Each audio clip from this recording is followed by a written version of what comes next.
お待たせしました。それではですね、準備整いましたので、パネルディスカッション2、福島と世界のエネルギー政策を始めさせていただきます。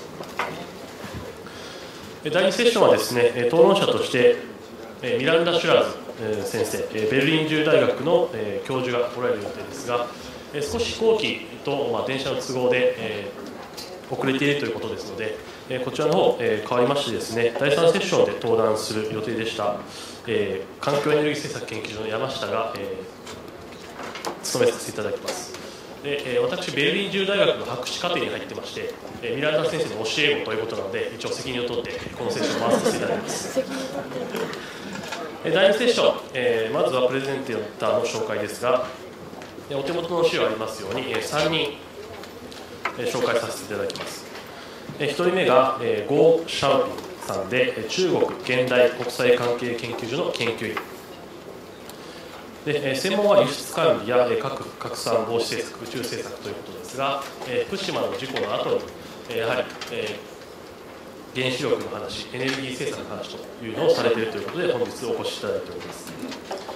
2人目がユ・ジョンミンさんですね。エネルギー気候政策研究所の研究員であり、高麗大学の持続可能な開発研究所の特任教授でもあられます。専門は電力市場改革や再生可能エネルギー政策、科学技術社会学です。3人目がアンドリュー・デウィット先生、立教大学の経済学部の教授で、研究としてはいろいろなエネルギー政策であったり、経済的な研究をされています。では早速プレゼンテーションを始めていただきます。ミスター・ゴー・シャーピン。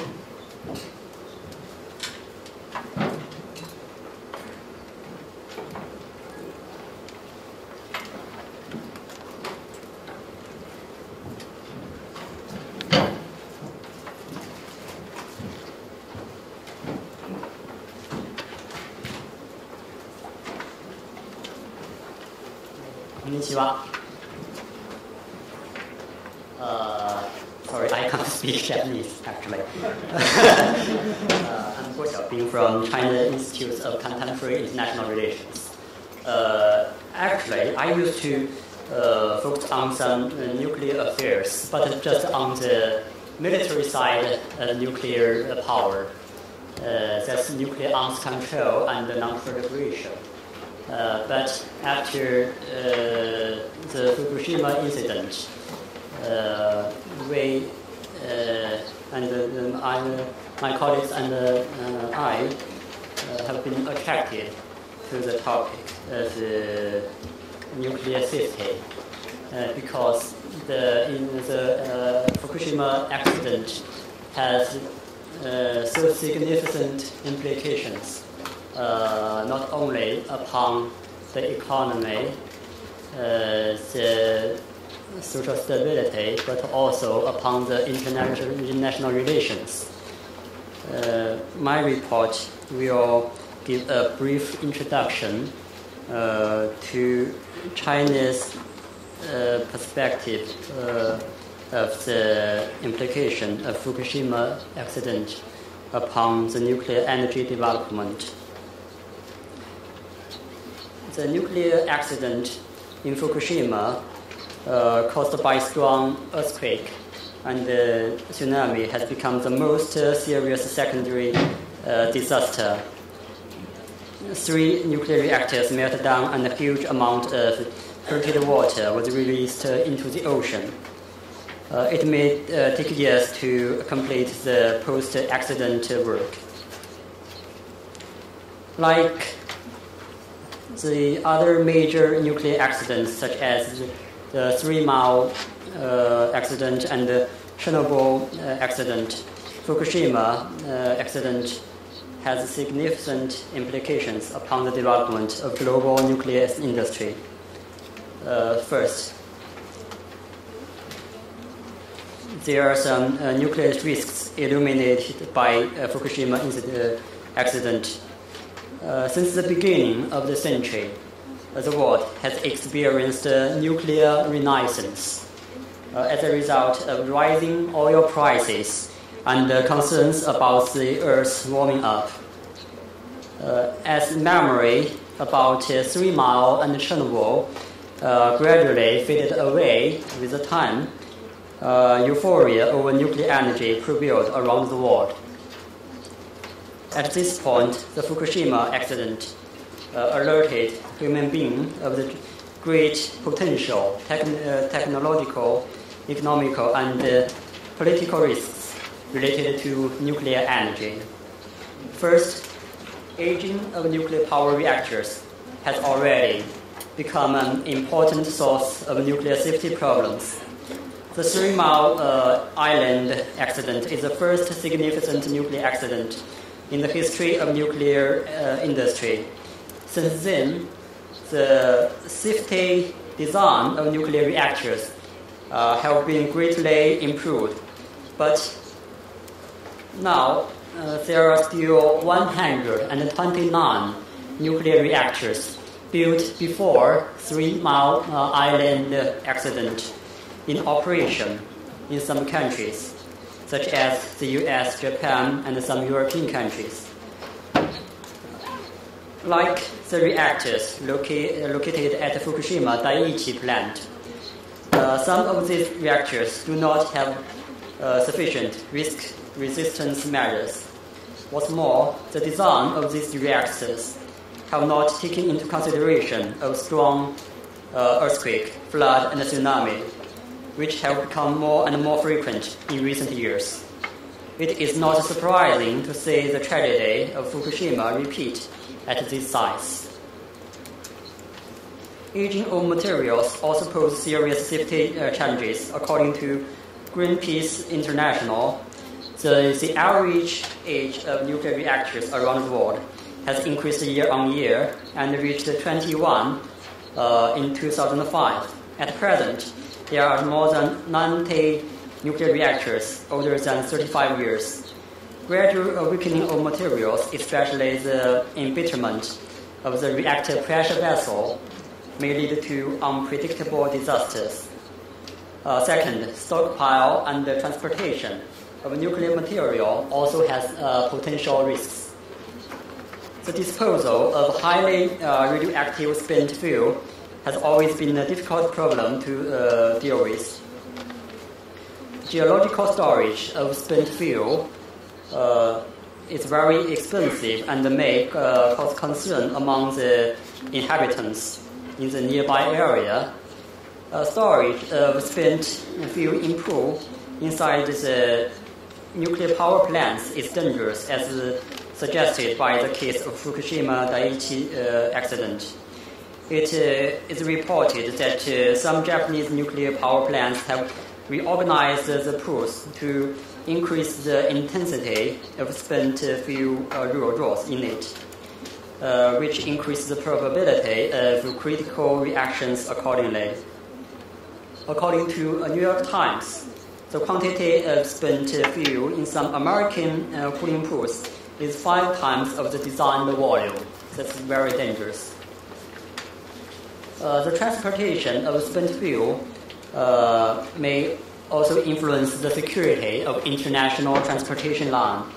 For example, if ships with spent fuel are attacked by pirates or come into other kinds of trouble near such choking points as Malacca Straits, it will seriously affect international business transportation and also the energy supply of East Asia.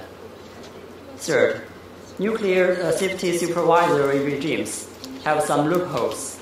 At international level, IAEA takes a major responsibility for nuclear safety, but because of the shortage and limited operational capability and personnel resources, it can just play a limited role as a coordinator when there is an accident.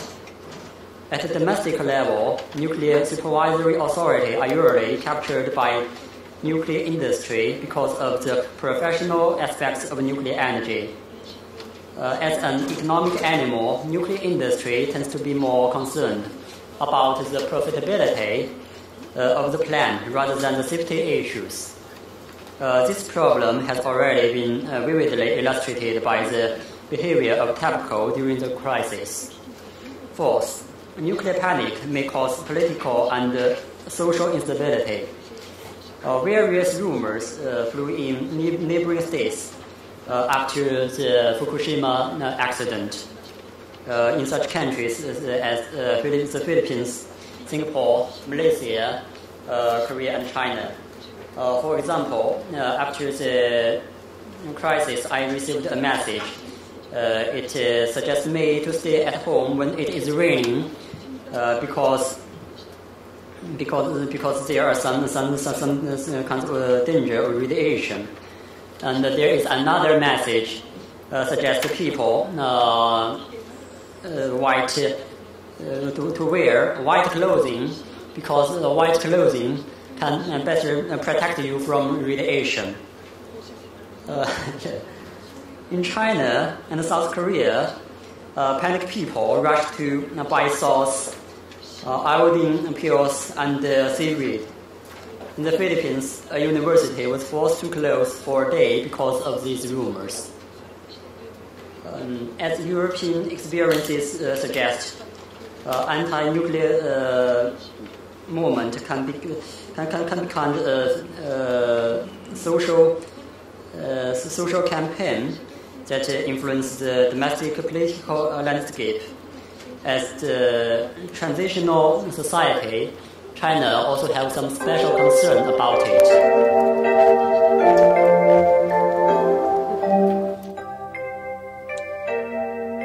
The second, I will turn to the possible adjustment after the accident.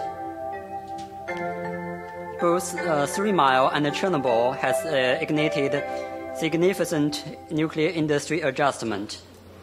Likewise, the Fukushima will also have the similar influence. First, the nuclear safety standards will be upgraded. Because I have already described it in detail on the paper, I will jump to the second point. Second, the nuclear supervisory regime are being strengthened. The international community expects the IAEA to play a larger role in nuclear safety affairs. The Director General of IAEA, Amano, said that the role of IAEA should be reviewed. And the IAEA General Conference in June also emphasized the importance of strengthening IAEA's nuclear safety functions. Some states have already taken measures to strengthen their domestic nuclear safety supervision. As you know, Japan is considering transferring the function of the Nuclear Safety Commission and the Nuclear and the Industrial Safety Agency to a neutral ministry. And there are also this kind of discussion in the US, France, Russia, and India. Third, major nuclear powers and new industrial states will be leading states of nuclear energy development in the future. The Fukushima accident has damaged the global nuclear renaissance. Some European states with strong anti-nuclear community and some newcomers tend to be more negative about nuclear energy.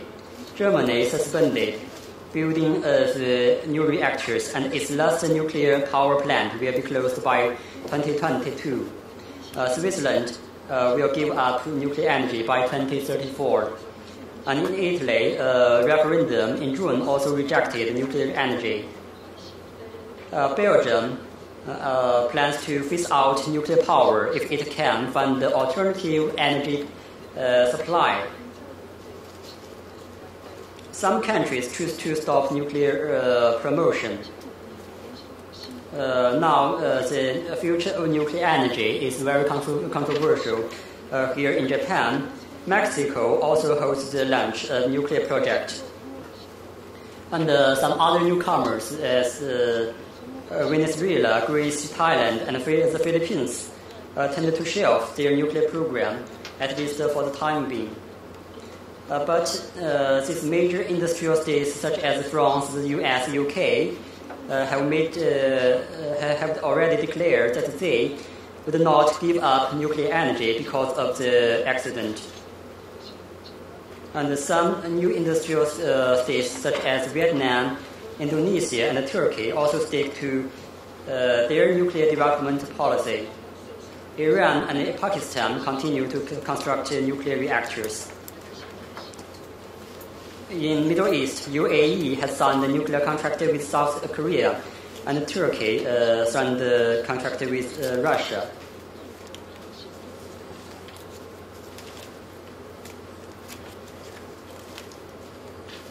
In the long term, the nuclear renaissance is likely to resume momentum. The Nuclear Supplier Association expects today's nuclear generating capacity of 364 gigawatts to rise to as much as 790 gigawatts over the next 2 decades. China, India, Russia, and the US will be the leading states in building new nuclear reactors. Ukraine, South Korea, UAE, UK, and Vietnam will also make a significant contribution to the future growth of nuclear energy market.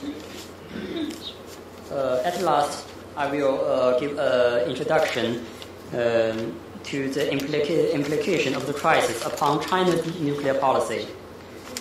Before the accident, China's nuclear industry enjoyed its golden age of high-speed development. But after the accident, there are 4 tendencies emerged. First, there are more public concerns about nuclear safety. Second, China has adjusted the pace of nuclear power development. Third, China has strengthened efforts to improve legal framework of nuclear safety. Fourth, China has showed stronger interest in regional nuclear safety cooperation after the crisis.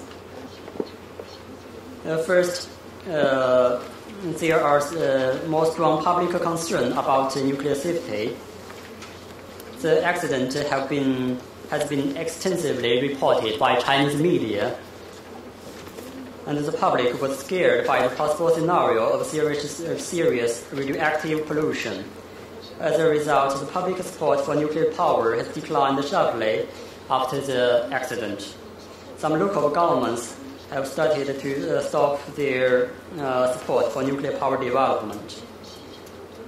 Second, the pace of the nuclear power development has already been slowed down in China. China has the world's most ambitious nuclear energy development program. According to the medium and a long-term nuclear power program published in 2007, China will try to increase installed nuclear units to 40 gigawatts by 2020.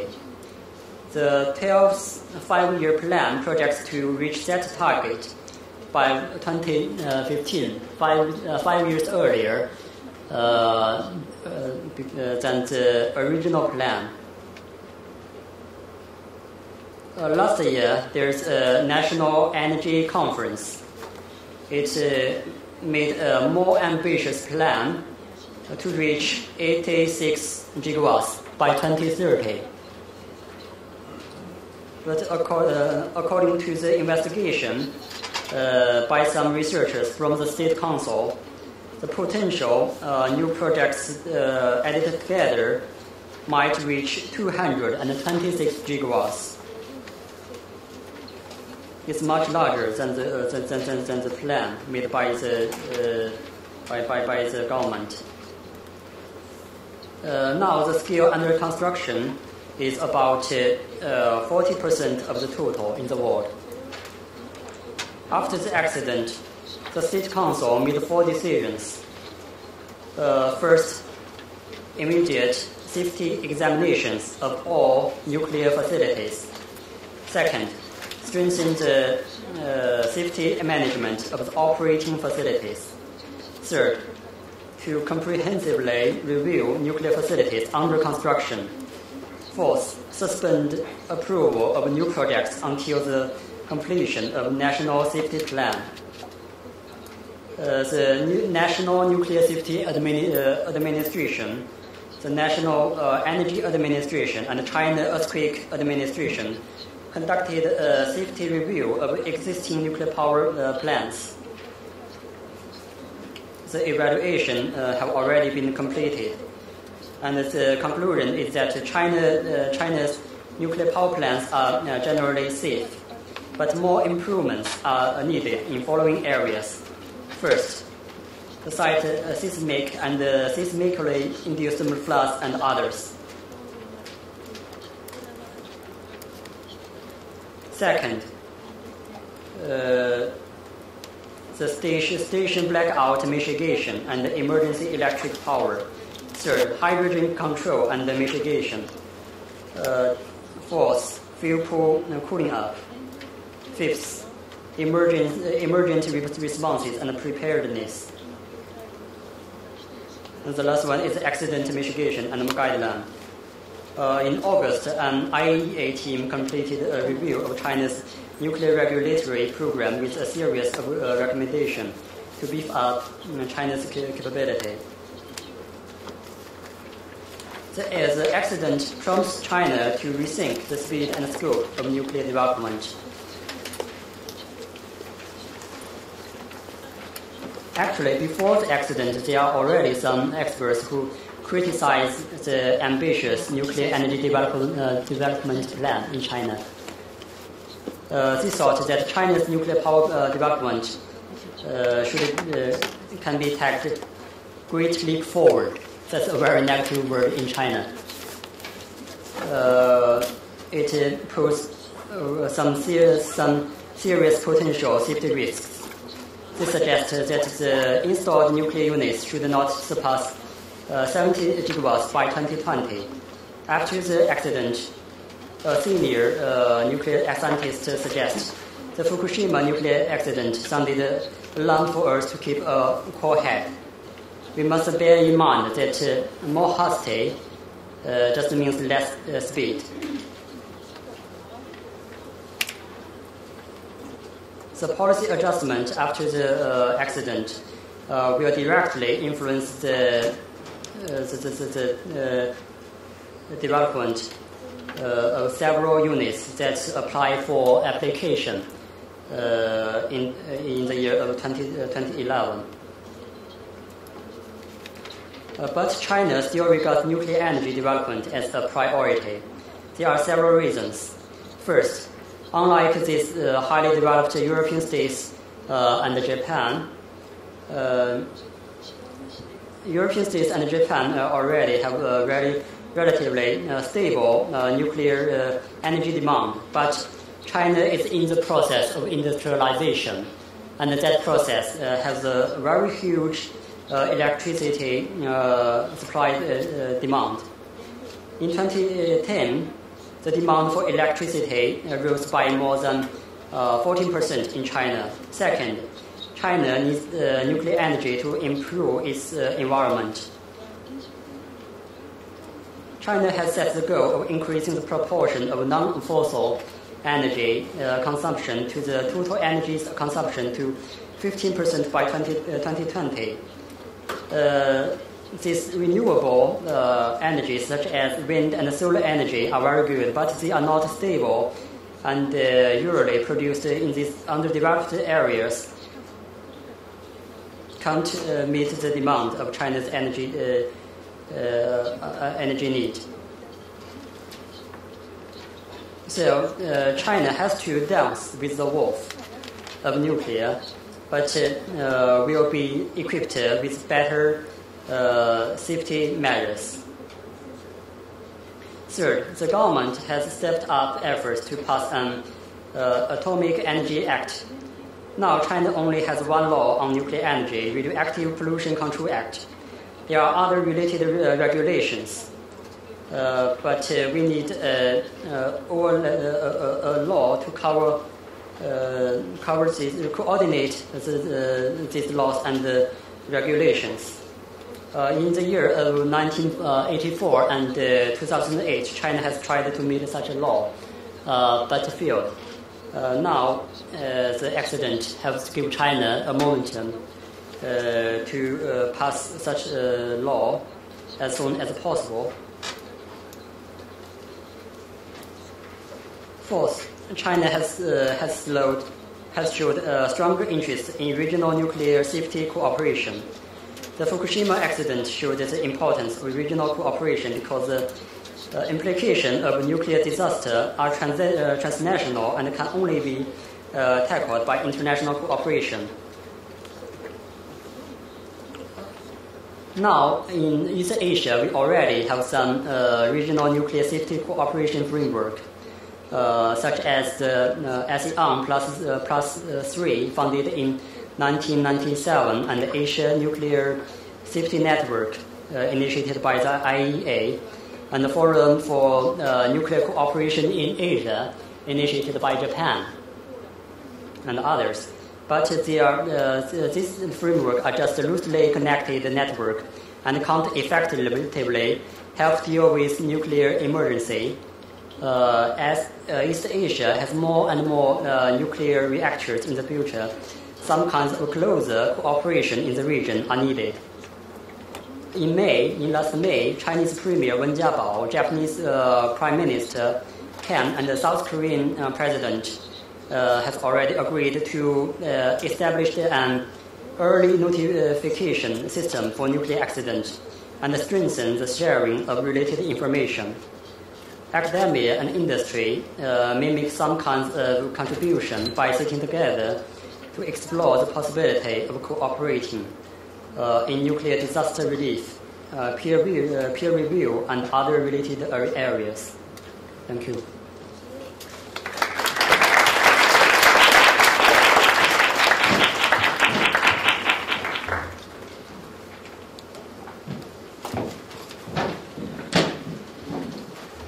郷さんありがとうございました。世界のですね、原子力に対する反応、概要をまとめていただいて、中国での反応というものをまたご紹介いただきました。続きまして、ユ・ジョンミンさんが韓国から見た原発の将来についてプレゼンをお願いいたします。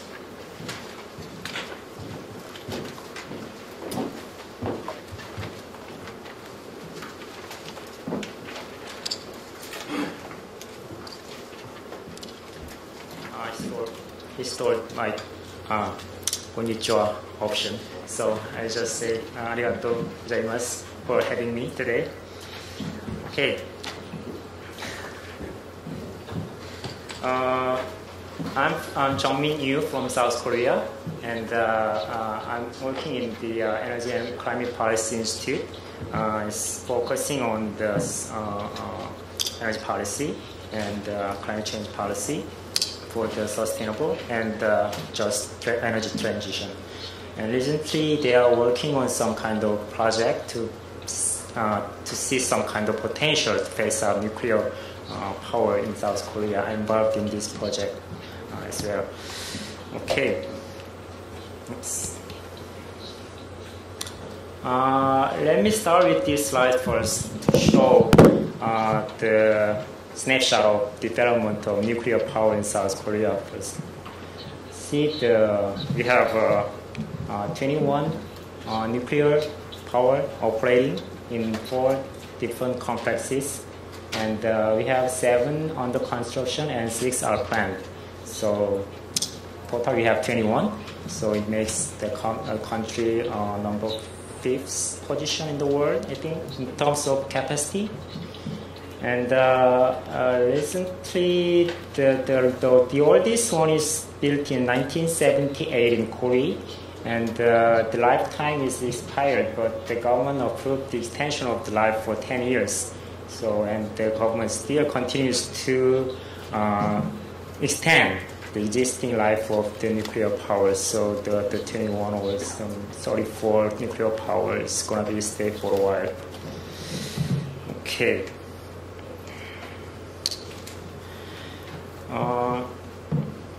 this nuclear power actually is a powerhouse for the country's rapid industrialization in 1970s through the 90s and 2000. And as a resource-scarce country, this nuclear power is seen as a cheap and abundant resources.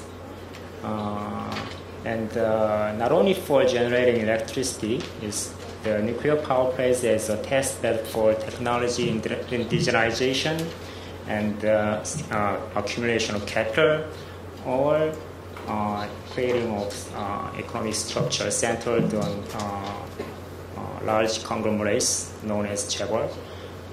So the world nuclear industry took a downturn since the Chernobyl and the 3 Mile Islands in 1970s through the today, but South Korea has a golden age of the nuclear power industry in 1980s to 1990s. All right. So the nuclear power was seen as a reliable energy source at a relatively cheap cost, but other laws has been granted to nuclear power these days. The first one is technology option to resolve the climate change problem, and nuclear is also a new growth engine for the country for the sustained continuous economic growth, which is announced in the green growth policy recently proclaimed by President Lee. And so what I'm going to talk about is I'm going to talk about the nuclear policy in the context of green growth in South Korea, and I'm going to discuss what happened in South Korea after Fukushima, especially focusing on two different contradicting approaches about the Fukushima from the governments and from the civil society. And as a conclusion, I'm going to discuss some issues that might affect the path of the country's nuclear industry in the future. So let me just give you a brief overview of the green growth policy. It's proclaimed, it's declared as a new development paradigm for 21st century in 2008 by President Lee. And the basic idea is that the green growth is a solution to address so-called three crunches like climate change and energy depletion and instability of global economy by drawing on the clean technology and green energy sources. So in compliance with this goal, the government announced the voluntary CO2 emission reduction target of 30% below the BAU by 2030. To achieve this goal, two technical options were seriously considered. One of them is new and renewable energy. It plans to increase the share of the new and renewable energy from 2.5% to 11.5% by 2030. And the other option, nuclear power, is also going to rise from 15.9% from 2006 to 27.8% by 2030. There's a lot of controversy about the green growth policy in Korea, but I just want to point out one thing: new and renewable sources. Its share is going to be increased to 11.5%, but currently it includes the new technologies. It includes the waste energy, like incineration of the municipal waste, something like that. So accounts for 75% of the share of the new and renewable sources, and it's going to be more or less 50% by 2030. So actual share of the renewable sources by 2030 will be maybe more or less 6%. So there's a little bit of tricky statistics in there. Okay, let me give you some brief overview of green growth policy. According to the Green Growth National Strategy and 5-year plan published in 2009, $93.4 billion is going to be injected to green growth projects, including some energy goal management and R&D project for the nuclear energy and some other green technologies. And most importantly, the chunk of money is going to the project, so-called Four Rivers Restoration Project. It's basically making the river as an artificial reservoir by building some dams and digging the bottom of the river floor. So this is very controversial in terms of the environmental degradation and the economic feasibility in Korea. And one of the important instruments to achieve this goal is carbon emission trading scheme. It's going to face in 2015. And another instrument is the renewable portfolio standard. This is going to replace the feed-in tariff currently operating in 2012. So there's a lot of controversies around this policy too, but I just skip these controversies this time. And importantly, this government proposed a bunch of renewable, the nuclear policies in the Green Growth Policy Initiative. You can see it calls for another two or three nuclear sites. And it calls for the spent fuel recycling system, including bioprocessing and sodium cooled fast breeder like Monju, as well as interim storage facility for high-level waste. And government also emphasized the nuclear as a fuel for the hydrogen economy, so they are linked. And it also plans to build 14 more nuclear power plants by 2024. So the green growth policy, this nuclear policy, is very important technological option and growth option in the Korean green growth policy. So after the Fukushima, what happened? The governments continue to commit to the nuclear development after the Fukushima. You can find this kind of commitment in the address of the Korean President Lee at the UN nuclear safety meeting. He said Fukushima accident, which dealt a huge blow to confidence in nuclear safety, should not be the cause of renunciation of nuclear energy. Nuclear is inevitable. You can guess. Inevitable alternative for meeting the growing demand of electricity, and the inevitable alternative to resolve the climate change problems. So it continues like so. According to the fourth comprehensive nuclear promotion plan, recently published, preparing. It calls for some bunch of nuclear powers like this. It's going to extend the lifetime of the existing plants, and it calls for 2 or 3 nuclear sites as well. And it calls for optimization of output of Kori and Uljin nuclear reactors. It means that it tried to increase the output of the current existing power plants, which might be very unsafe. And it also calls for increase of fuel production capacity for the pressurized water reactors. And it calls for development of power processing and the SFR. And the interesting thing is that the Korean North Gyeongsang province is proposing a nuclear cluster belt in their region. So it already have a bunch of nuclear facilities in there. And once this cluster belt completed, there are going to be more than 16 nuclear powers and repository for the low and medium nuclear waste. And maybe there's reprocessing facilities in there, like Lokasho in Japan. And nuclear export.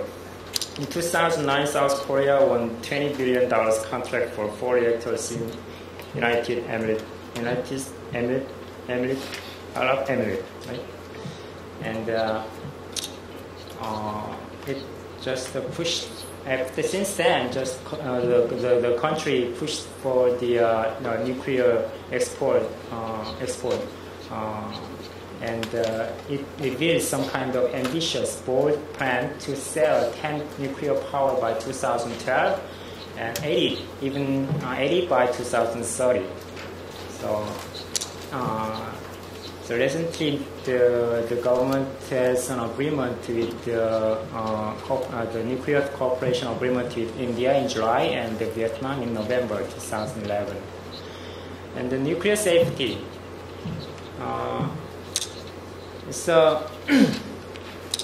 is considered in Korean government nuclear policy, but not as seriously as the nuclear expansion and overseas export.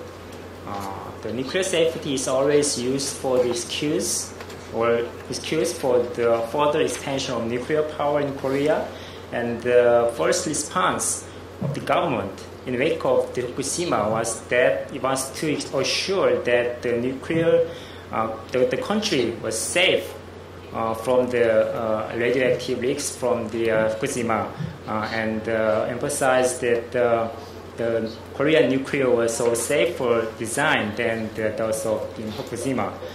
And but in compliance with this, in coping with these mounting concerns of the safety issues,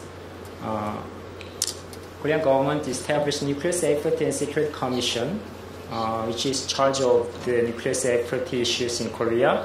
It aims to include the different stakeholders ranging from the nuclear industries, some NGOs of the environmental NGOs and the grassroots movements of health and safety.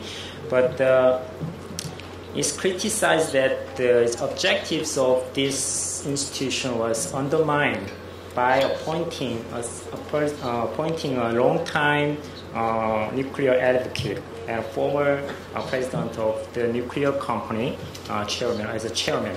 So kind of nuclear safety is kind of a relatively lower priority of the nuclear policy in Korea. And the important policy is spent fuel recycling policy in Korea. And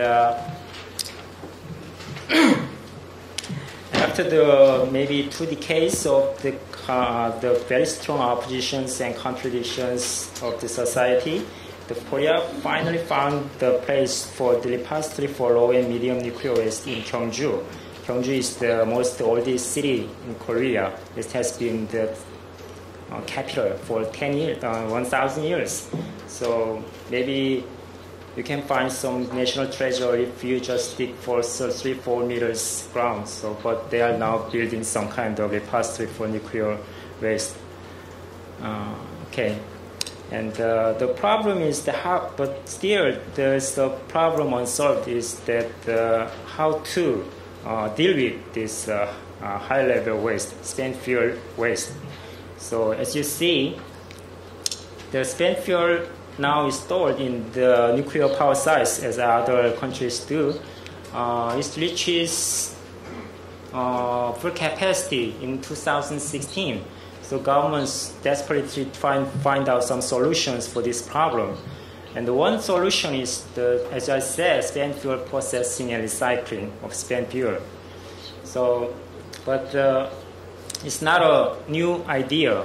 From the early stage of the nuclear development, Korea always interested in the nuclear processing and recycling, and but most times this kind of attempts to have reprocessing technology was blocked by the U.S. on the grounds of the nuclear proliferations. A lot of technological and public social challenges and the proliferation challenges we have to Korea have to move to the reprocessing status. But how many minutes I have? 5. Okay, so maybe I have to. Okay, so but still, the Korea is seeking to obtain this pilot processing by negotiating with U.S. To revise the U.S.-Korea Nuclear Energy Cooperation Agreement that is expiring in 2014. And the next year, the Nuclear Safety Summit is held in Seoul, Korea, and the two countries are agreed to working on this problem next year. So this still is pending.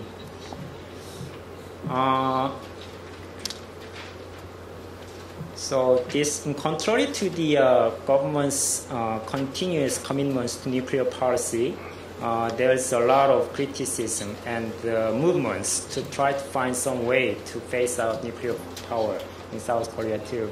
And the poll shows that many Korean people are for the nuclear power because they believe. I believe that the most important factor is that Korea is a resource scarce country and it's inevitable to have this nuclear power to continue the industrialization.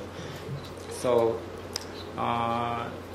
some NGO and progressives try to overcome this kind of belief. There's no way, no alternative. So they try to find some kind of alternative to replace the nuclear power with some other sustainable options. So this is one of the kind of movement in Korea after Fukushima. And the other one is the more likely political movements. Recently, there's a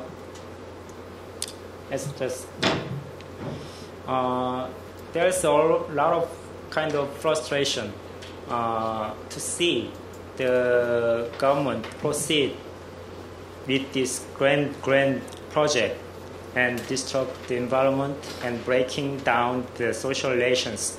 I think this kind of frustration was triggered by this Fukushima accident this time.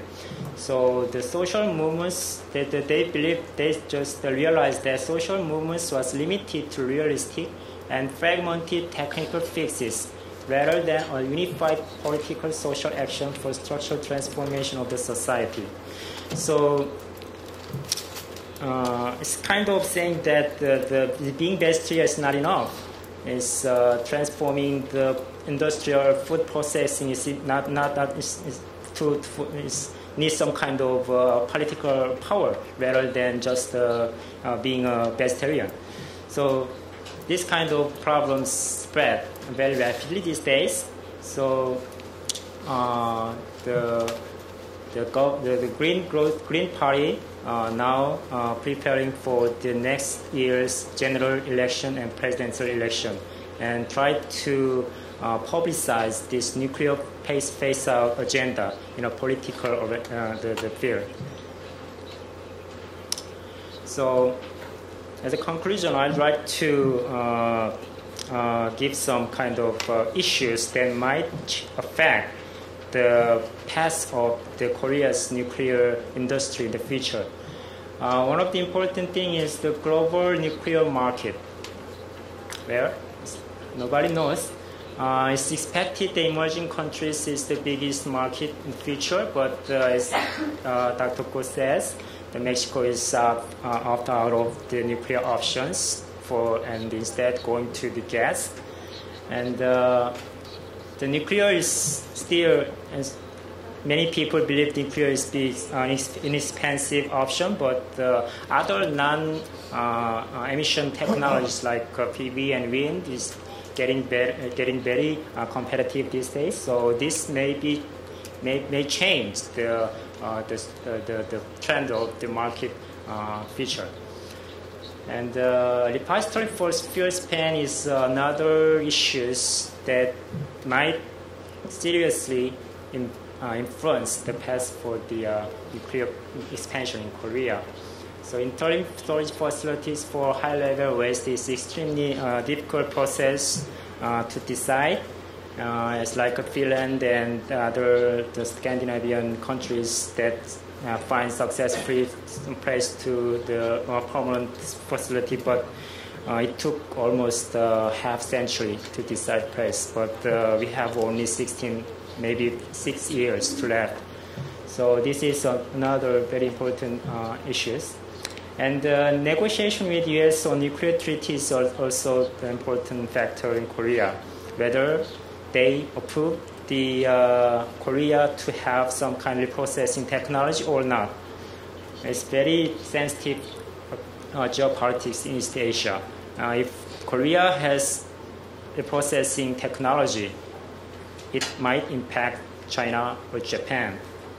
So it's very sensitive issues. And as I said, the anti-nuclear movement and Green Party movement can make change. It remains to be seen for now. So these all political and social and diplomatic factors may play a role in changing the path of nuclear industry in South Korea. Okay, that's it. Thank you.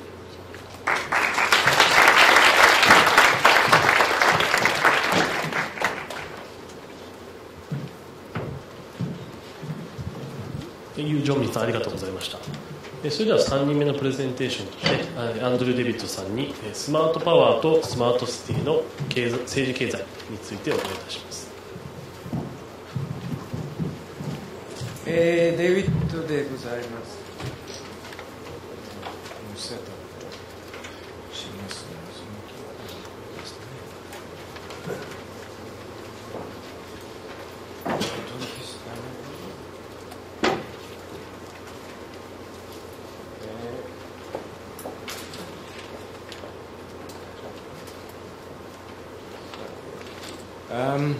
I have two apologies. One is for presenting this in Japanese. I'm aiming at a deadline, and it's a deadline in Japanese. I managed to get that done, but I wanted to do the English for this, and just didn't have the time. So, however, our translators are excellent, and so I'm relying on them. Second apology is the chimes. They're going to go off in the middle of my talk, and so please forgive me for not finding some way to deal with the chimes. Anyway, 私の発表ではあれ Where's the これちょっと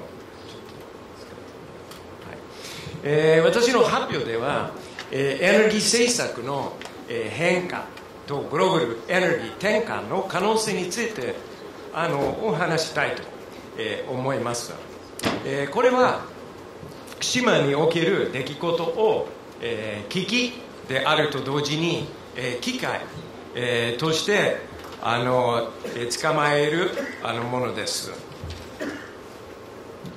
今日本で起きているのは16兆円の電力市場を賄う時代のエネルギー源をめぐる激しい対立です。一方は原子力を中心とした電力市場、もう一方は私たち市民にも開かれた再生可能エネルギーを中心とする電力市場です。このパワーエコノミー、電力経済パワーエコノミーをめぐる争いでどちらが日本のエネルギーの柱になるでしょうか。原子力サイドが勝利すればそれは独占的主権的な電力市場が続くことを意味します。中央政府や既存産業といった原子力村を構成するアクタにとっては望ましい帰結です。そして既存産業の代表であり東電を中心とする電力業界が実現を握り、財界においても特に影響力の経団連にはもちろん炭素集約産業も含まれます。福島の悲劇を引き起こした東電をはじめとする従来型の電力業界が市場を独占し続ける未来です。対照的に再生可能エネルギーが日本のエネルギーの柱になる場合はどうでしょうか。再生可能エネルギーは分散する傾向があります。中央政府ではなく地方自治体が強力に支持されているものされているのもその証拠の一つです。そして革新的で強く成長しつつあるビジネス分野と過半数の国民にも支持されています。主権的なパワーエコノミーでは利益が集中する一方で長大なリスクとコストは国民に広く分散されます。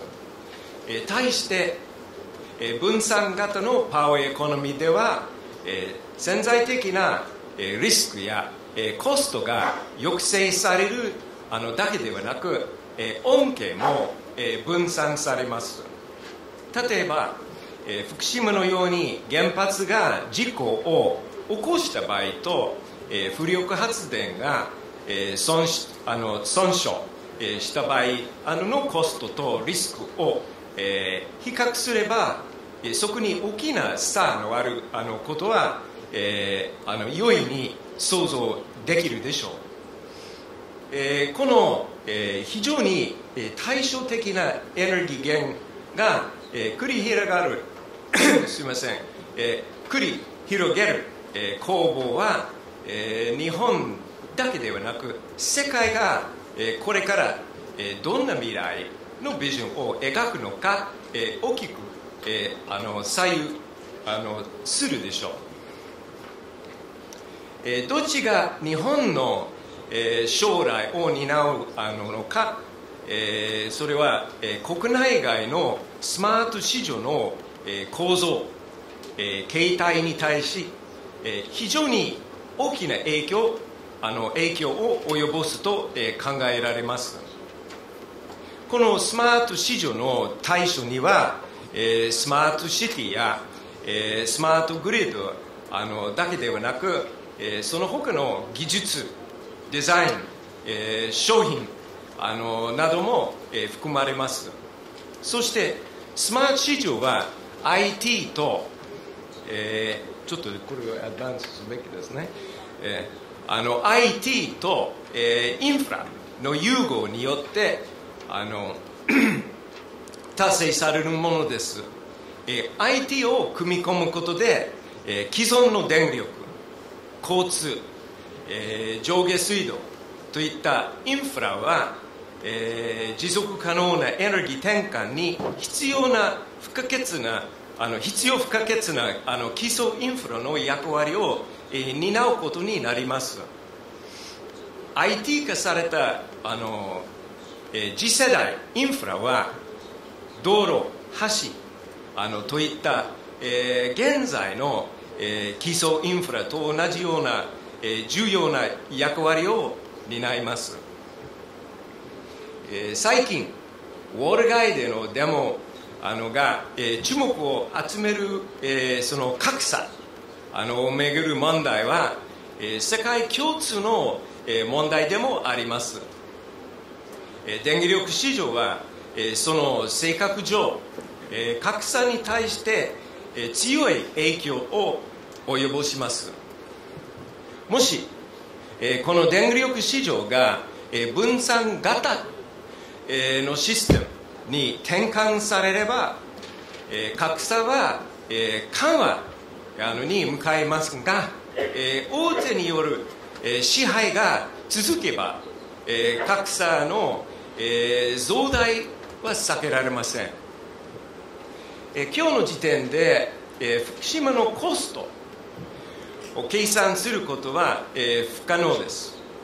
おそらく、今後、20年間計算不可能でしょうが、10兆円を超える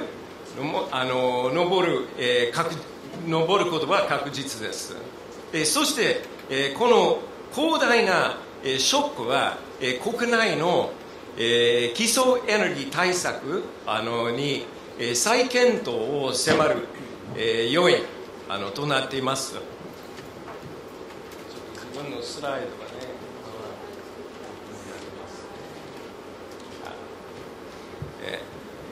日本の基礎エネルギー政策である現在のエネルギー基本計画は去年6月に発表されました。計画では原子力は2030年までにエネルギーの 53% を供給し、今世紀末までに、全エネルギー供給のエネルギー、の電力だけではなくね、供給の6割になるはずでした。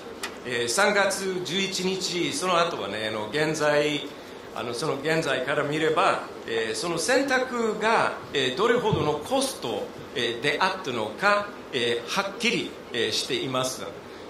しかし、3月11日以前の常識は違いました。原発は最も低コストで、環境に優しい低炭素経済を達成するために適切な選択とされ、核燃料サイクルは、エネルギー自給率を向上させる理想的な手段と考えられていました。さらには成長を続ける国際的な環境、エネルギー市場において、官民挙げてのそのオールジャパン体制の原発輸出はインフラ輸出の柱とされていたのです。しかし福島が全てを変えました。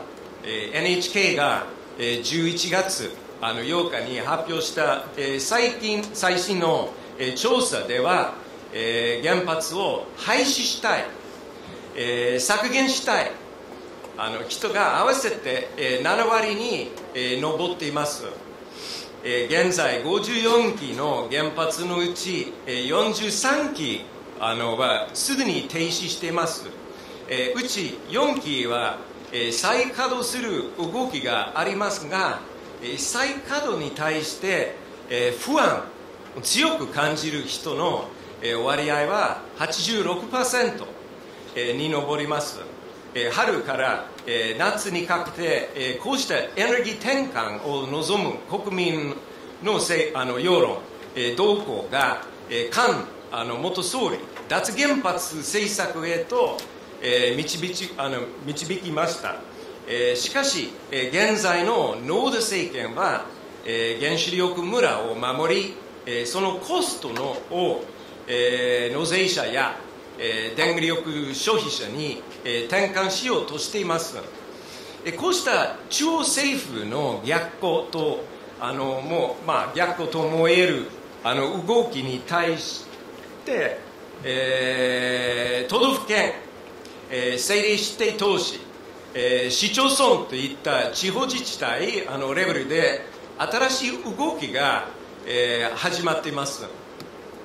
地方からの脱原発、再生可能エネルギーへの転換の中、ソフトバンク社の孫正義社長の活動はビジネス側からのアプローチとして注目すべきものです。彼が組織した自然エネルギー協議会には47都道府県のうち35の都府県が参加している上19の政令指定都市から17投資がメンバーに加えています。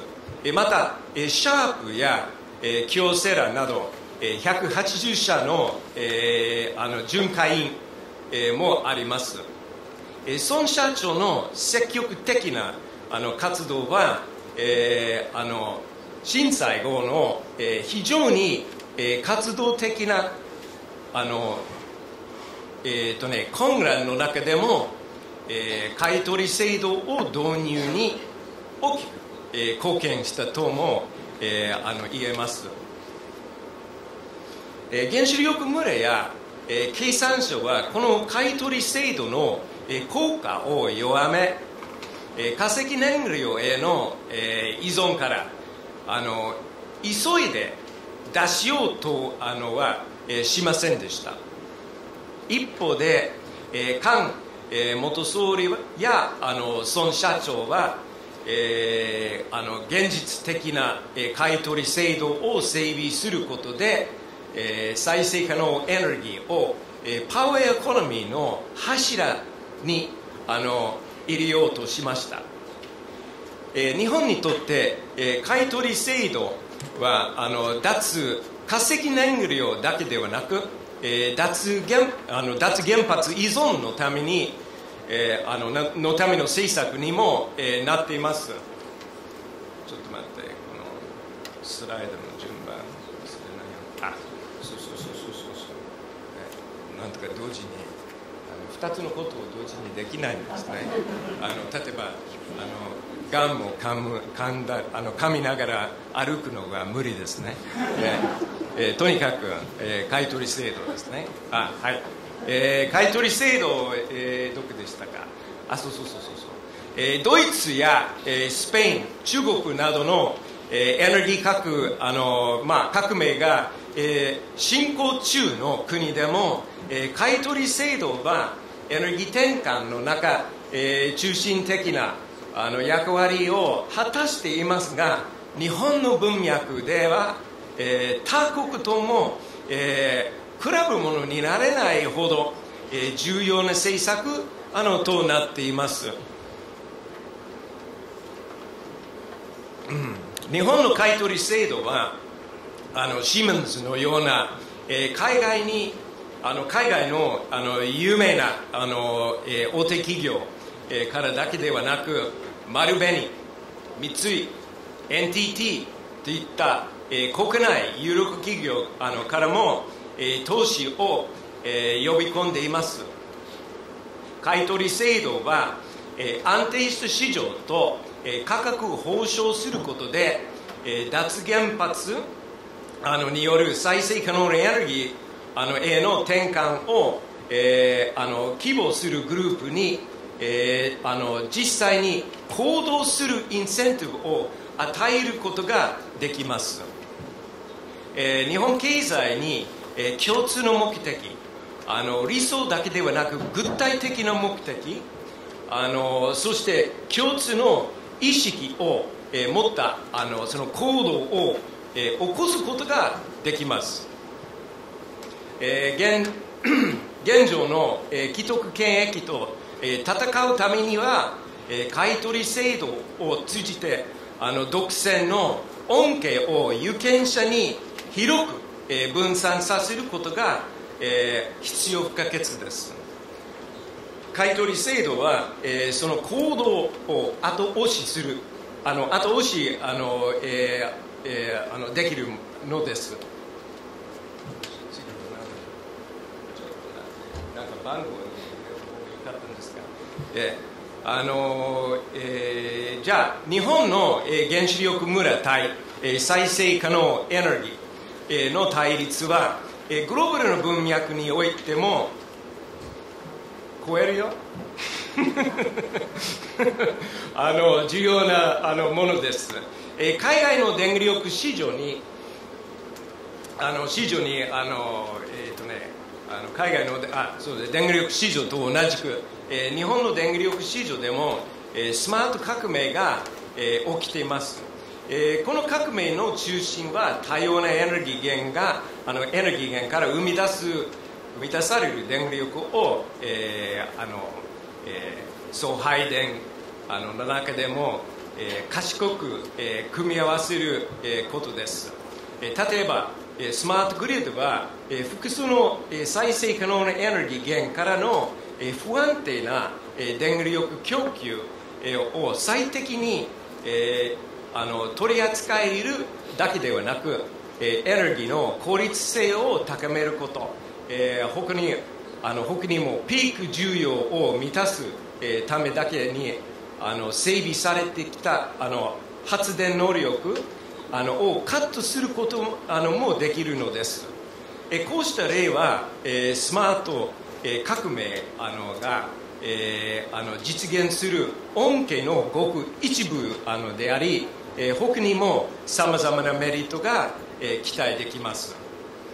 このスマートグリッドというアイディアはさらに広い現象を捕まえるスマートシティの一部として考えることもできます。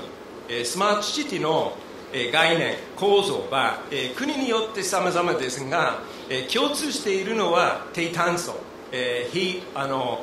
その効率性、双方向性を実現したインフラの整備という点です。これらの実現は人口増加問題、急速な投資化、持続不可能なエネルギー源への依存に対して一つの解決策を示すだけではなく、悪化し続ける温暖化に有効な対応を提示しています。スマートシティの建設が増えている要因の一つは世界レベルでの急速な都市化にあります。2050年までには世界人口の 70% が都市に住むという予測もあります。これをスキップしましょう。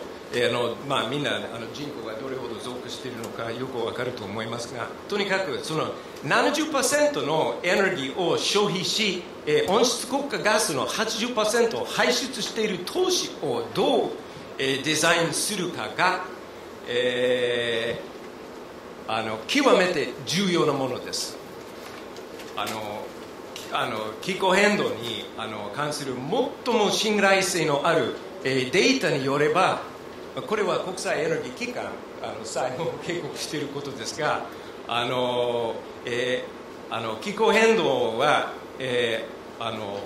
もしね今後5年以内に増加し続けるつけている排出量を削減できなければ5年以内に気候変動は、不可逆的な段階に入ると予測されています。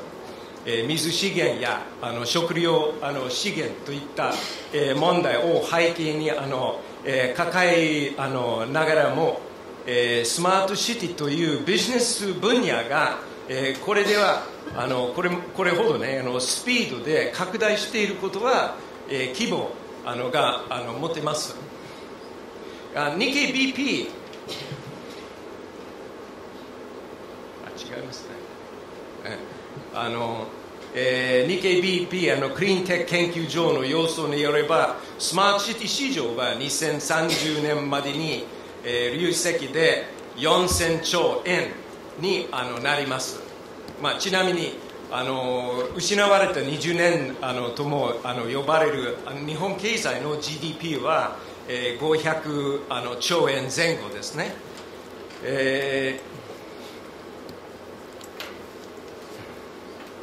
ちょっと進みましょう。この説明でその原子力村はね10の地域でその独占自らの独占、そしてその、柔軟性のない、送電網で満足してたんですが、3月11日その後はねスマートグリッド、スマートシティというのは日本の優先順位のトップになっています。その前は優先順位の、低いことと考えられましたが、特に3月11日以降の、その東北の復旧復興を達成するために、幅広い、みんなご存知ですね、テレビとかそういうところでその委員会のヒーリング見たり新聞でそれについての記事読んだりしていったと思いますが、幅広い、公的議論が、活発に行われるようになり、要素がその福島の前の要素が変わりました。復興のためのさまざまなオプションを検討した委員会は現在世界で起きている投資の変化、電力市場における革命を目を向け、スマートで持続可能な分散型エネルギーによる復興を有力な選択肢として評価選択しました。そしてこの認識教訓が東北地方の自治体に普及しています。完璧ではないんですがかなり普及しています。この意識、普及しています。復興に関する主な決定を行う地方に対しても富士通や NEC、日立といった世界的にも有力な、すいません、有名な会社がスマート市場、特にスマートシティのデザインや技術を自治体に積極的に提案しています。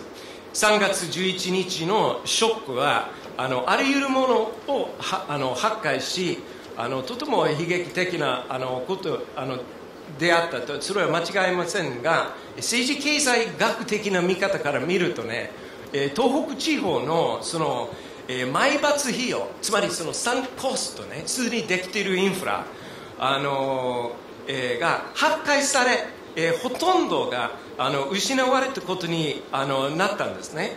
これはある意味で良いことだと言えないんですがチャンスになっています。そのために危機であると同時に機械ですね、スマートで、再構築することは、もうほとんど確かですね。中央政府が、これほど、混乱している現在、原子力村は必死に保護された、現状を維持しようとしています。しかし、原子力村が主張してきた、低コスト、安全性、第一のパネル、最初のパネルでみんなもう一回学んだように、その安全性、環境保護に関するその議論にほとんど根拠のないことは福島とともにその誘拐し、原子力村のコスト構造と構造的破壊が明らかになってきました。現在の問題の一つは中央政府がこれからどれほどの税金、つまり納税者のお金をこのブラックホール、金子先生がうまく説明したその東電のブラックホール、このブラックホールにどれほどね出し続けるのか、それは今の問題の一つ。11月5日のエコノミスト誌は日本政府が東電の国有化を進めず対応に時間をかければかけるほどコストが膨らみ行動する動機が弱くなってしまうと警告しています。それ英国のエコノミストですね。なんか赤旗ではないんですね。再生可能エネルギーが原子力ね、勝利できれば、買取制度と東北のスマートな復興は、さらに進展し、再生可能エネルギー導入と、そのための基礎インフラ整備と進む動向が、強まります。そして孫社長、国際エネルギー機関などが強調するように、スーパーグリッドで、こうした、基礎インフラを全国で、つないでいくのです。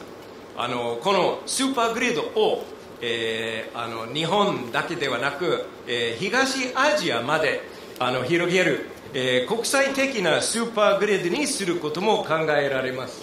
ここでね、みんな見ていると思いますが、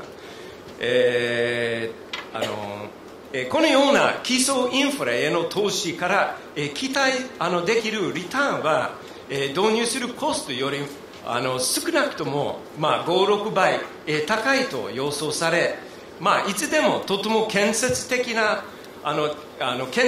でスマートケインジア型のプロジェクトであるが、現在の害獣が、失われつつある現状において、特に建設的な投資にも、なります。こうした日本国内での、再生可能なエネルギーへの、加速する動きが、原子力村のメンバーを、進化させる可能性もあります。失礼。東芝や、三菱といった発電能力のプラントメーカーには、再生可能エネルギーと、原子力のいずれにもおいても、スマートインフラを、製造する、技術があります。そのため電力業界と共に、独占を重している会社も、再生可能エネルギーを、重視する会社へと変化する、可能性があるのです。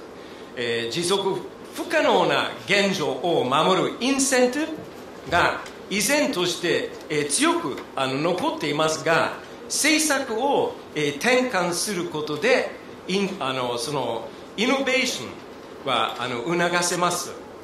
これからの政策の変更、改革によって既得権が、現状を守るよりも、将来のためのチャンスを、つかもうとするインセンティブを、強化しなくてはなりません。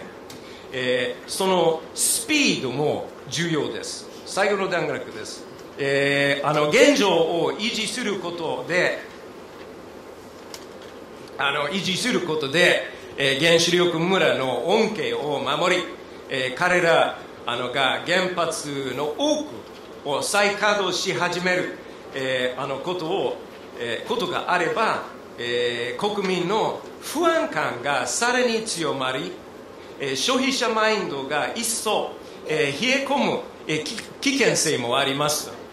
所得が増加していない、今はね、増加していない、内需が弱い、外需が、危機にある、という現在の状況は、日本に非常に、危険なものです。世界で最も、急激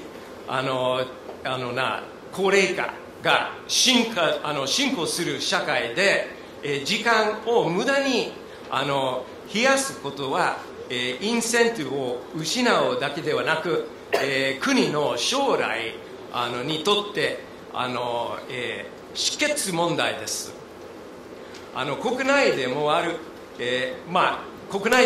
程度ね、理解されていますが、今、直面している危機をチャンスに捕まえているのは、むしろ海外からの観点です。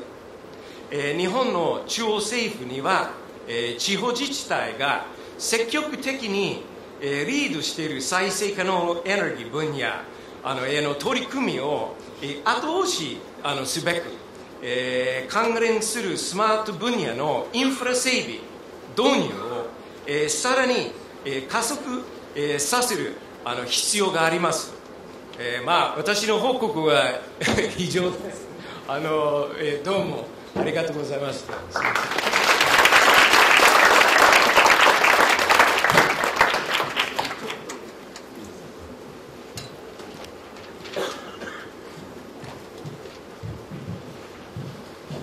デイビッド先生、ありがとうございました。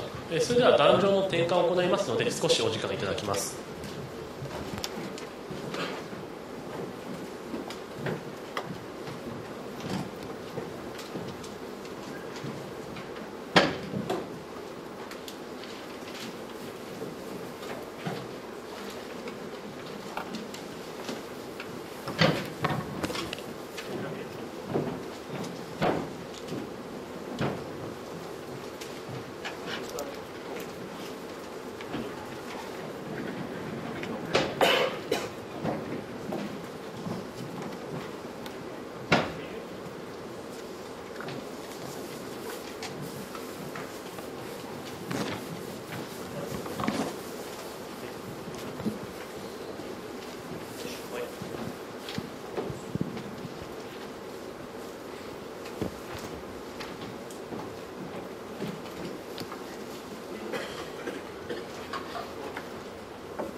はい、ではここからですね、パネルディスカッションの形で進めさせていただきます。ですね、私から少しコメントをしておくと、中国と韓国の政策に関する発表について言えば、どちらもですね、一旦安全検査をするとかですね、確認をして一旦立ち止まる、もしくは少し勢いを弱めるということはあったものの、大きな方向転換というのには結びついていないのかなという印象を受けております。また政府の進めたいことと一方で市民の感覚、もしくは意識、そういうものとの違いというのも明らかになってきているかと思います。ではですね、このセッションでは福島と世界のエネルギー政策ということでそれぞれ発表いただいて、こちらからも少し反応というのをしていきたいと思います。でまずはですね、日本から事故から学ぶことというのをお話しいただきましたけれども、むしろ私としてはですね、日本のこのエネルギー政策の歴史全体から学ぶこともあるだろうと思っております。それぞれ中国と韓国でも原子力を進めていくという姿勢がありつつ、自然エネルギーに関しては限られた現実性という話をしていながら、原子力に関しては非常に野心的というか旺盛な大胆な目標と掲げている、こちらの現実性という点もやはり考えていくべきでしょうし、それを推進する体制ですね、そういった点も少し議論できればと思います。ということで、この話題に関してはですね、吉岡先生にコメントいただくのがいいかなと思いますので、よろしくお願いします。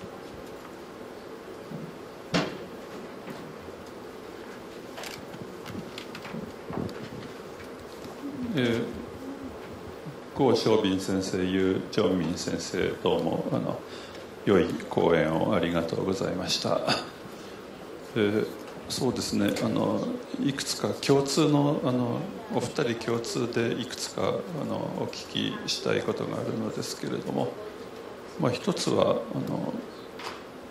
両国で一旦立ち止まるという福島事故を受けて安全について再確認をするという、そういう方向性だと私はお伺いしましたけれども、安全規制を具体的にどのように改善していくかの議論がどのくらい出ているのかということをまず最初にお伺いしたいと思います。で日本でも、昔1979年にスリーマイル島事故があって、86年にチェルノブイリ事故があったんですけれども、残念ながら2つの事故とも日本では起こり得ないという、そういう議論で片付けられたんですけれども、今度は日本で起きてしまったという。でこれはやはり軽水炉で起きたというのは、軽水炉でチェルノブイリ級事故が起きたということはすごい重要な事態であって、これに対して日本の原子力安全政策は少なからず変わると思います。で変わる主な変わり方としてはやはりチェルノブイリ級事故はこれからも起こるんだと、起こった時どうするんだという、そういうことを考えて安全規制が行われるようになるだろう。例えば避難計画区域は今までは10キロ以内、これからは50キロとか100キロにするとか、いろんな変更は起きると思います。その辺を中国や韓国ではどのように考えて議論があるのかと、まだ実行に移すにはまだまだ議論は必要だと思います。で2点目ですけれども、将来の目標が強気すぎるのはなんでこんなすごい数字が出るんだということは驚きでありまして、これは政府の正式の政府全体の計画は若干穏健で、しかし原子力関係組織の目標はものすごく高い、そういう違いはあるにせよ、例えば2020年に8600万キロワットというのは、アメリカに追いつきそうなペースにあと8年で9年でアメリカと同じような規模に9年でなってしまうという、果たしてこの数字がどのくらい現実性があるもの、ただの強がりなのか、それとも一定の見通しがあるのかで、中国の場合特に EPR とか、これヨーロッパで失敗している原子炉で、アメリカの AP1000、これはペーパーリアクターです。こういうものが数年でできるという、全部その前提で成り立っているという、だから8600じゃなくて3分の1ぐらいじゃないかと素人目には思うんですけど、現実にできるとしても、その辺がこの数字の現実性というのは一体何なのかと。で韓国の例でいうと2030年に一次エネルギーの 27.8%、 これは電力の 80% ってことですよね。例えばそれが本当にそうしようとしているのか、ただの数字なのかと、そういうようなこともお聞きしたいですね。で3番目ですけれども、こういう政策はこれ一番難しい問いですけど、具体的にどのようにしたらこのような政策は変わりうるのかについて、できる範囲で結構ですからお聞かせください。はい、吉岡先生ありがとうございました。では1つ目はですね、安全規制というものが具体的にどのように変わっていくのか、2つ目は計画にあるような大きな数字、これの現実味ということですね。で3つ目がこのような状況をどのようにしたら変わる可能性があるのか、その3点について、じゃあまずは郷さんからお願いします。Thank you for the questions. As the first question, actually in China, we did not suspend the operation of nuclear reactors after the crisis. We just suspended the approval of new nuclear reactors in China for several months. Maybe in the beginning of next year, the government will resume the approval of new nuclear reactors. And as for the nuclear safety issue, after the crisis, China will be more cautious with developing inland nuclear reactors. Because now the nuclear reactors built in China are in the coastal area, and some inland province try to have their own nuclear reactors, but there are serious concern about the pollution of the river if there are some kind of flood or earthquake in this area. So the development of inland reactors will be significantly slow in the future. Second, China has paid more attention to some new nuclear energy technology, such as high temperature water cooled reactors. I think maybe in next year, a reactor in Shandong province will be accomplished and come into operation. China hopes that kind of new technology can help improve nuclear safety situation. I personally think that more international cooperation in this area maybe can help us to improve. For example, the IAEA peer review group have already given some advice to TEPCO about the nuclear reactor before the accident. But TEPCO just ignored the advice from the international team. In the future, maybe we can have some more effective cooperation mechanism to help nuclear energy states to improve their nuclear safety standards and their system. Yes, that's my answer to the first question. The second question is about the goal. Yeah. The goal is 86 gigawatts by 2020. Because of the suspension of approval for new reactors in this year, it seems a little difficult to reach that goal by 2020. But there is no problem to reach 40 gigawatts by 2015. That is a very conservative goal for the development.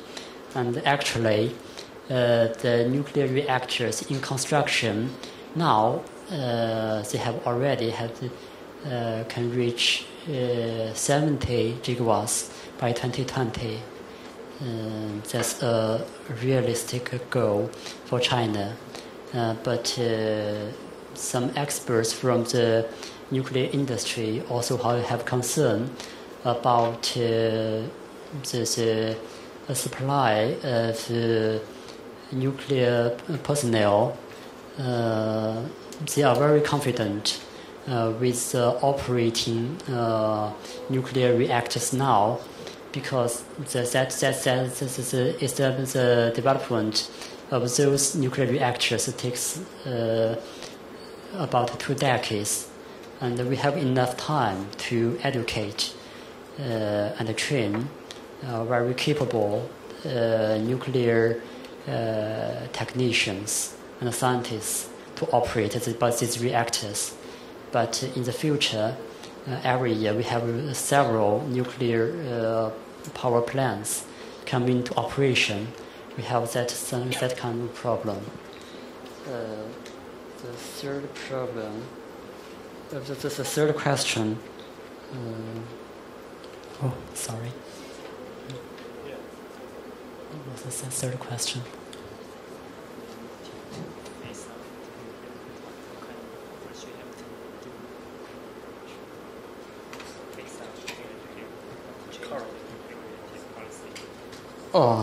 It's a little difficult for China to change its nuclear energy policy, at least in the foreseeable future. It is very difficult to change.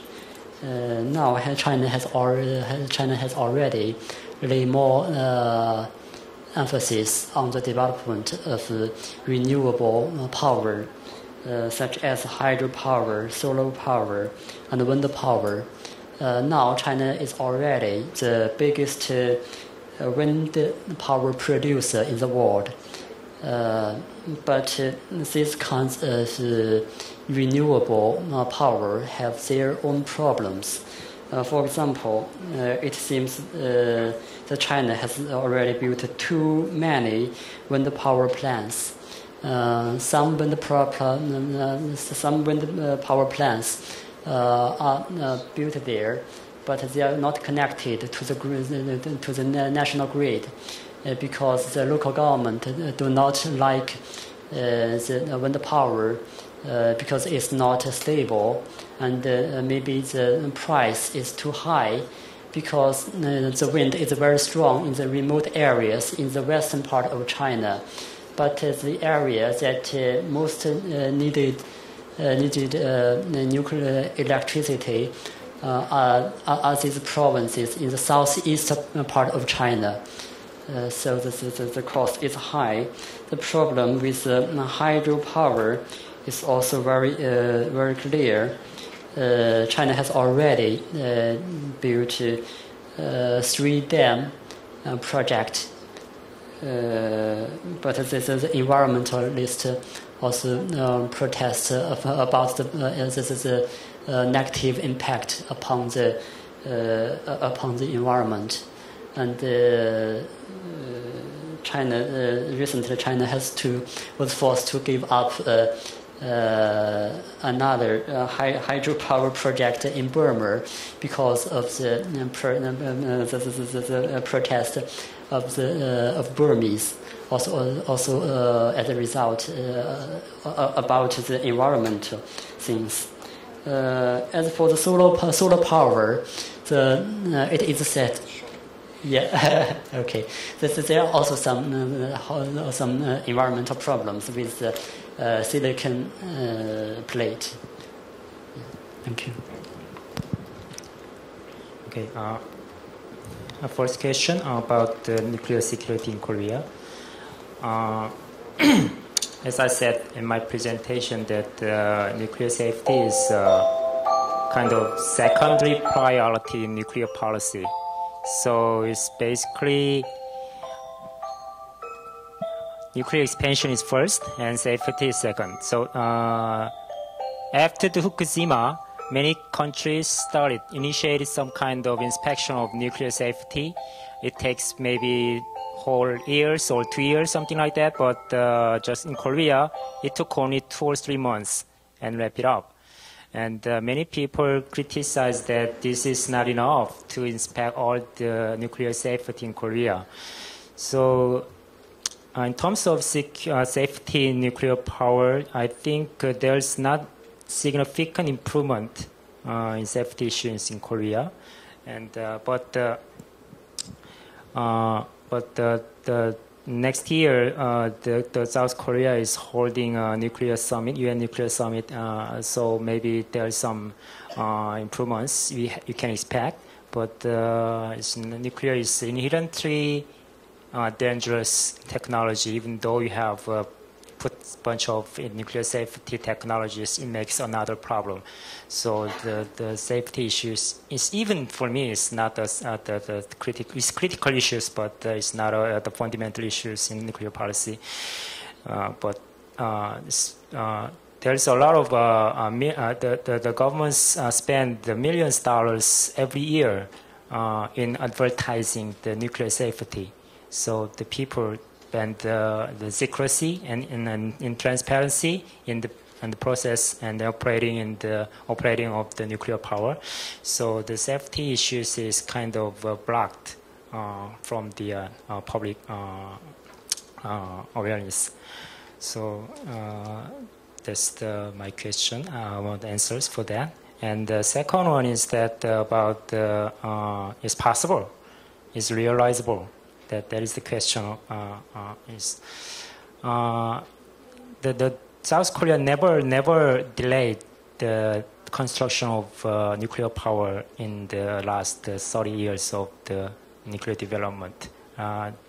Many other European countries and especially US, they experienced maybe 10 or 20 years delay for the nuclear power after the Chernobyl and 3 Mile Islands accidents. But especially the government state-owned company now is broke down some kind of subsidiary of the centralized nuclear energy company, but still government intervention is very strong. So once they set up set a kind of target, then they just push this plan without any kind of interruptions. So the justification of this kind of bold target of nuclear power is basically based on the demand growth expectation.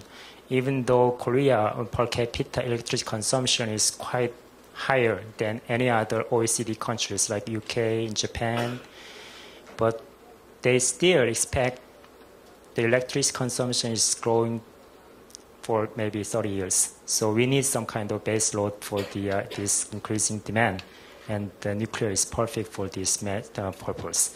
So I think the important thing is to maybe focus on to reduce some kind the demand of the electricity is first to remove the justification of the nuclear electricity and nuclear power plant. And third question, how to change the nuclear development strategy. It's quite difficult. I'm also trying to find out a way, the important way to address this problem. And I think there's no silver bullet for this problem. It's so complicated, and we have technology. Definitely, we have renewable sources efficiency improvements is the least cost way to reduce energy and CO2. But in reality, all the supply options is always on the table.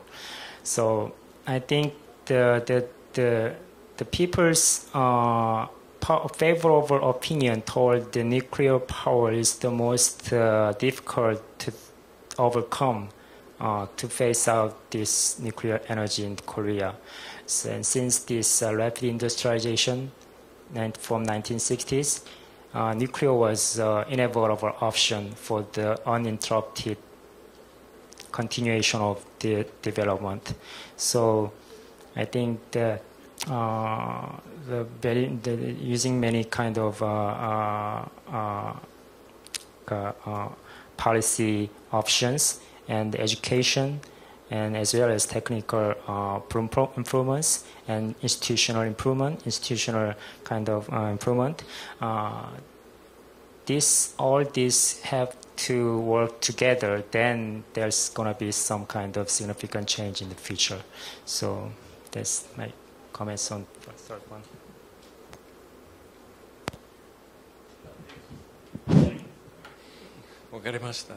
On safety, I don't have any expertise on safety. All I know is from what I read, and I read in a very good report by Reuters, a study that came out. I think it's called The Next Fukushima. I think it was June. I can confirm that if you insist on my iPad. But in any event, the main point of that article was, we're in the midst of this effort to sell nuclear reactors to countries like Saudi Arabia, the UAE, etc. And if there's one thing we learned from the Fukushima event that we knew already anyway, but relearned, was that governance, the quality of your governance is extremely important. Even if you manage to somehow invent some means of ensuring safety on the technical end, the governance aspect, the independent regulator that makes sure those safety mechanisms are properly installed and maintained and so forth, that independence is absolutely essential. We learned that from the experience of the nuclear village, with having the regulator for the nuclear industry being part of METI, which is the promoter of the nuclear industry. Well, now think of this. We're trying to sell reactors to Saudi Arabia, where you're talking about a theocracy. The princes and the kings run the country. Where is the independent regulator? How about other countries? Vietnam, etc. This is just anyway, please do read that article. It goes into great detail on those aspects, as well as things like infrastructure. What we learned here in Fukushima was you're trying to bring equipment up to the damaged reactor site. You need good highways. Even if you have good highways, it's difficult. We'll try to do it in Vietnam, right? This is the issue. But I think perhaps the safety aspect is a red herring.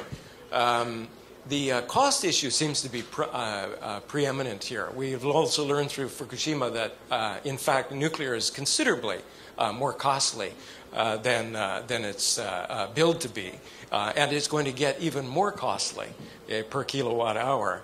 We're seeing that with reactors built by the French over in Finland, that they're running over budget and so forth. You can't build a reactor in the United States without a significant state guarantee. So forth and so on. So this cost aspect is crucial, and I think more to that. If you look, just 2 days ago, you got from the International Energy Association a report that comes out saying that renewables are already cost competitive. That the idea that renewables are expensive, but we need a little bit of them, as sort of as to broaden our portfolio of options. So, let's have a little bit of renewable energy, even though it's costly. Well, that is no longer true. There's wind power in the United States, in some areas of the United States, that beats coal. Look at the Brazilian case, where renewables in spot auctions have performed better than conventional energy. Anyway, please do read that paper, because this is one of the crucial indicators of our age. We're in the middle of an energy revolution, and a lot of the things we thought were that perhaps were true a few years ago, and that we tend to think remain true, are no longer true. They're changing, and that is why. Now let me pump here for the feed-in tariff. That's why you put in, the feed-in tariff, as Professor Kaneko argued. This country ought to put in a short-term guarantee with a very high price. Learn from the Spanish example, where almost the same sort of thing, not a short-term guarantee, but a very high price, initiated a bubble in renewable build that became problematic, of course. But in this case, in the Japanese case, this is a prime opportunity. We know that we need to get energy generation capacity online quickly. We know that, or most of us know that we don't want it to be restarted nukes or new nuke rebuilds. Do we go for conventional sources? Well, those prices are climbing. There's an argument that there's a gas revolution. Unconventional gas, there's 100 years, 200 years, 300 years worth. Have a better look. There's a gas bubble that is unsustainable, and that actually has very serious environmental implications, as even the International Energy Agency argues. So what are we left with? What are we left with to get emissions down, to generate power? We can't go for more coal because carbon capture and sequestration is no longer a viable, area of investment and endeavor. What are we left with? We're left with renewables, fortunately, because they happen to be so enormously promising. And this country finds itself positioned at this critical point in global energy, political economy history, in financial, economic, fiscal history. It finds itself positioned at this critical point, as a result of the Fukushima incident, where it can make this leap. It can make this leap like a youngster, like a young, growing country, rather than what it actually is, which is an aging country, which prior to Fukushima had no hope in hell of achieving any of these objectives. I mean, that was just basically gone. It's dominated by the nuclear village clique who don't care how many kids die. That's 10 years, 20 years later. I'll be dead by then. Governed by that sort of incredible irresponsibility. And just as a result of this, as a result of growing public perceptions that this is unsustainable in economic, fiscal, medical, and other terms, finds itself able to leap into this future, to carve really this future out for the rest of the world that no longer has any hope of achieving an international regime for emissions cuts. The only way to do this emissions cuts now is bottom up, with countries driven by their feed-in tariffs. That really appears to be the only option that we have left, and Japan could be the leader in it. Okay, thank you.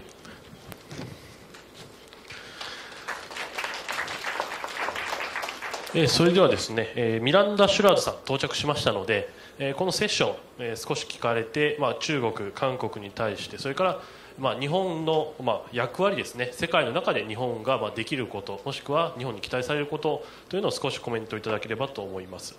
次で福島がドイツと世界に与える影響というプレゼンテーションありますので、ここは簡単にお願いします。こんにちは。Thank you very much. It's nice to see everybody.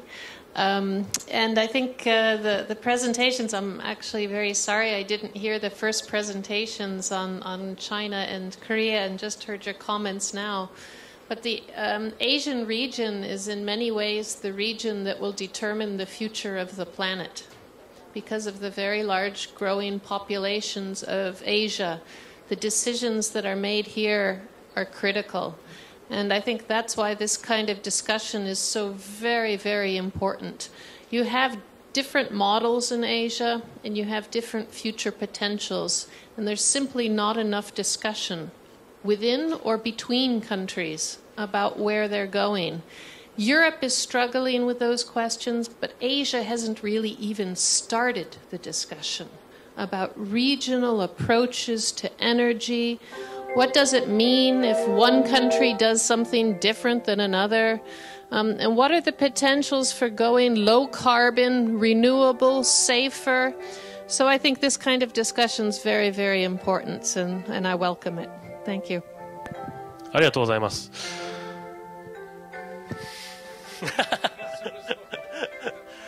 ちょっと3時になってしまったんですが、一応チェア任されている権限としてですね、2方だけもう少し簡単な、もう終わる終わった方がいいですか。はい。じゃあ、このセッションすみません。クエスチョンOK。You mean that? じゃあすみません。2人だけ30秒で、お一方、2方質問いただきたいと思います。ちょっと質問ある方、おってて、開けてください。OK。もう一人どなたか若者いますか。質問して OK。 じゃあ向こうで。じゃあまず質問2つ受けますので。OK, please. My question is actually for Professor DeWitt, and it's whether the smart grid, and especially as expanded internationally, isn't just another kind of gigantic neoliberal project with a different set of industrial partners. There are a number of issues, I think, that are posed. One, at a micro level, is privacy. Smart grids now can detect when you open your refrigerator. How will that be dealt with?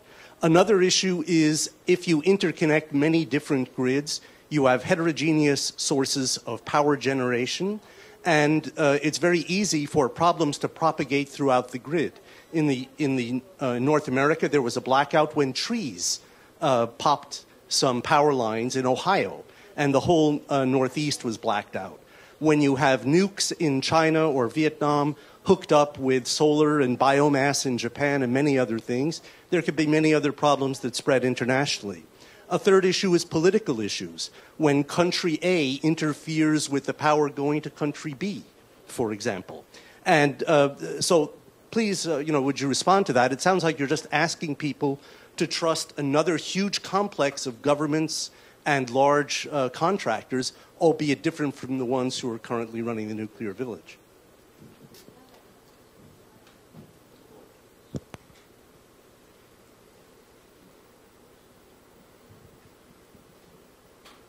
一番奥の白いジャケットの方。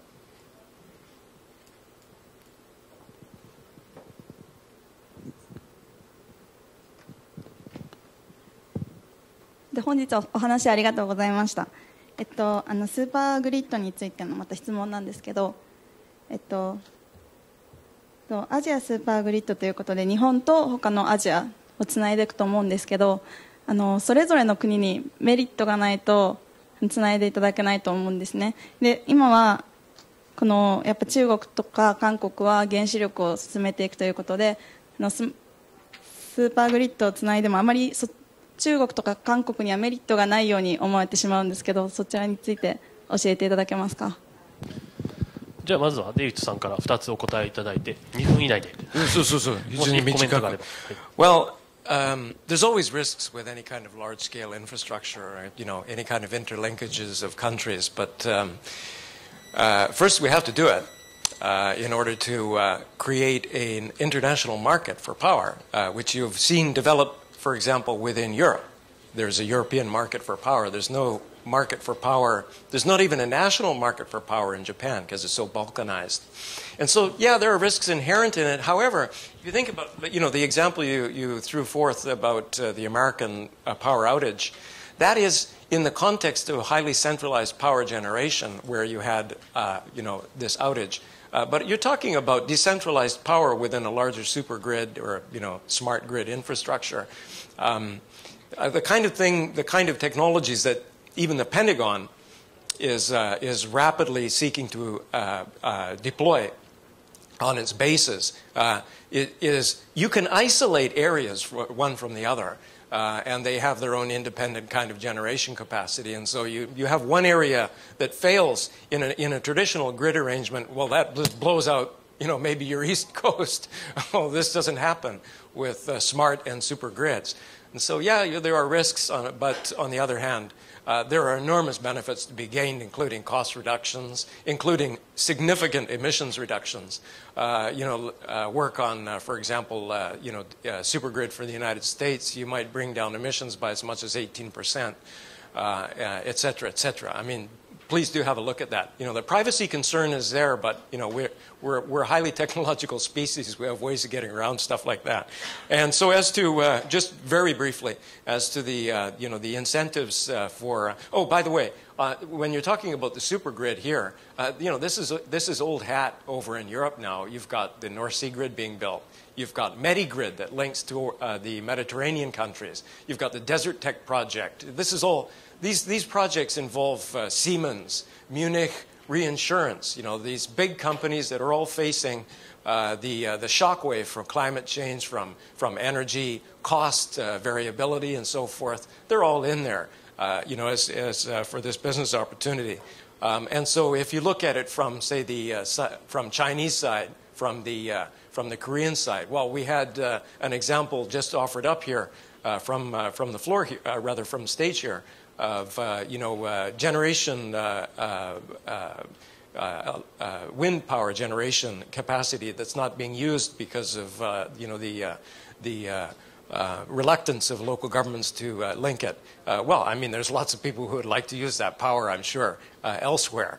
And so if you have a super smart grid arrangement to tie in those producers distributed throughout the Asian region, then you would have you would see that their incentives are significant. I mean, this is something, this super grid, smart grid, East Asian smart grid arrangement is something that's been, put forward by the International Energy Association, et cetera. I mean, it's already being talked about at, the highest circles, and which gives you an indication, a very strong indication, that the incentives are there and perceived as such. If you have any comment on super grid vision, or do you find any merit with collaboration between Asian countries? I got some comments on the smart grid. I just not super grid, smart grid. It's just smart grid is controversial in South Korea because smart grid is some power labor unions see some smart grid as a means to justify the power electricity sector liberalization.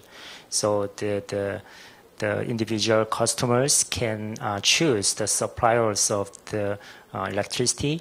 So this means another the power smart grid raises another issues that if the power grid was liberalized and the public utility was privatized, then its impact on the public affairs would be significant, like job loss and unstable the public supply of the power, those kind of things. So smart grid, they have some kind of potential to reduce and efficient use of the grid and the electricity technology.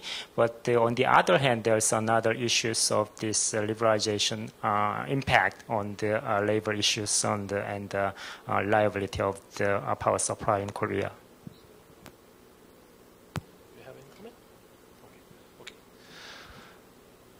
Okay. それでは、このセッションを閉じたいと思います。プレゼンテーションしていただいた3人にもう一度拍手をお願いいたします。